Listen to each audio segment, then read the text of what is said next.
Here I am at 6 p.m. on a rainy afternoon with a breakthrough of sun in Boston, and I'm concentrating this time on just one book, The Artisan Soul, Crafting Your Life into a Work of Art. I found that some of it is a little preachy, um, but some of it does actually inspire and make me think big picture terms in terms of creating art.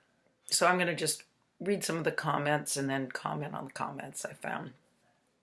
Um, Before I do that, however, I want to make note of the fact that where 2 in the afternoon was a terrible time for me to read, I felt scattered. I felt very disorganized in my approach to how I was going to do things. This actually has felt like a really good time to read and glean some information.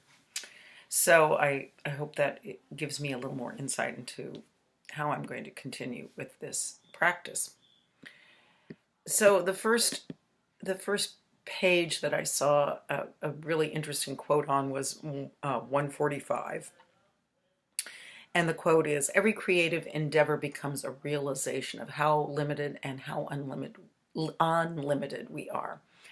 It makes me feel a sense of creative fervor to think that way, because there are times in my heart where I feel like my days of making art are past, but which I spoke about in a previous post. But this really um, reminds me that even though I am limited, I'm a human, but there's this potential that is extraordinary, and that in and of itself is so exciting. The next page, 146, also had a quote that stayed with me.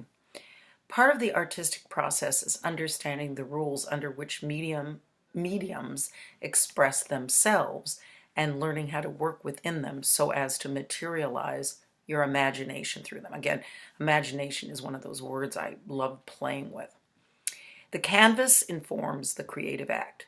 This may be painful for a person who values creative freedom. I identify with that. I think starting from blank is always great, but you do need constraints, and this confirms that.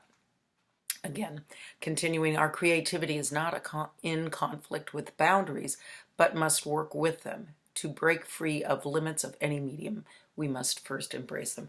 And I think in many ways that's where I am as a artist soul, um, artist self, I guess I should say, because though I'm not practicing genuinely making art every day, in myself, I am an artist, and I like the idea that you have to embrace the limits of anything. I'm embracing, currently, I feel like I'm embracing the limits of time to study and practice my art form, as well as the limits of my body, which Wounded Storyteller really has tapped into the feelings that go along with that. Let me see if I can see the next quote. There was one more I wanted to. Um, let's see. Okay, here it is. And this is the title of the book. The Artisan Soul understands. This is page 162.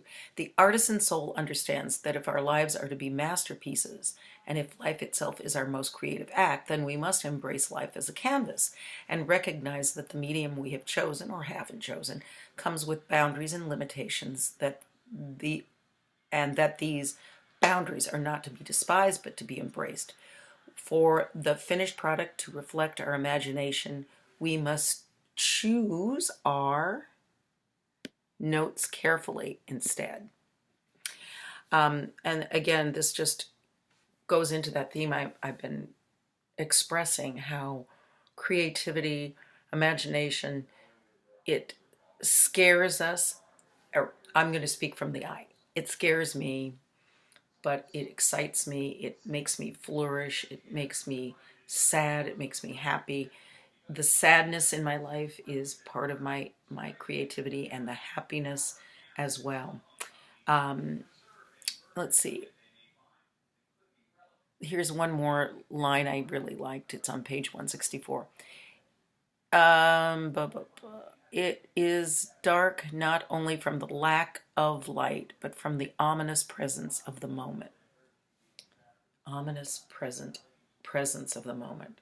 I'm going to be holding on to that and thinking of that.